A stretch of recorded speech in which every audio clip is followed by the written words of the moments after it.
আসসালামু আলাইকুম ওয়া রাহমাতুল্লাহি ওয়া বারাকাতুহু। প্রিয় দর্শক মণ্ডলী, কুরবানি সম্পর্কে বিশেষ আলোচনা।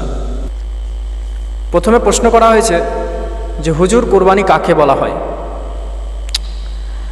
উসুলে ফিকহ এবং বাহারে শরিয়াতের মধ্যে এইভাবে লেখা রয়েছে যে নির্দিষ্ট দিনে নির্দিষ্ট সময়ে আল্লাহ তাআলাকে খুশি করার জন্য যে পশু জবেহ করা হয় তাকে বলা হয় কুরবানি।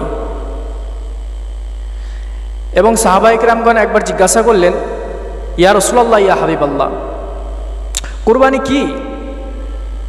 তো আমার নবী, দয়ার নবী আকা মুস্তাফা সাল্লাল্লাহু তাআলা আলাইহি ওয়াসাল্লাম বললেন, কুরবানি হলো তোমাদের পিতা হযরত ইব্রাহিম আলাইহিস সালামের সুন্নাত।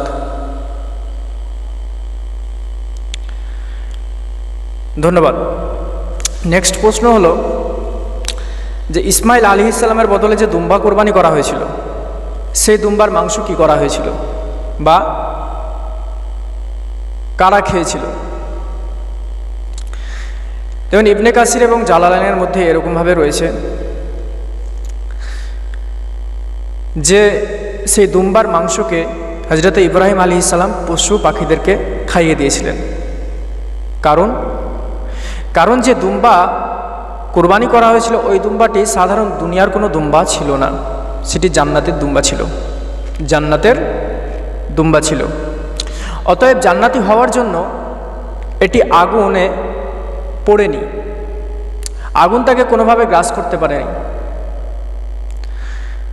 আর আগুনে না পড়লে সিদ্ধও হবে না, আর সিদ্ধ না হলে মানুষ কীভাবে খাবে?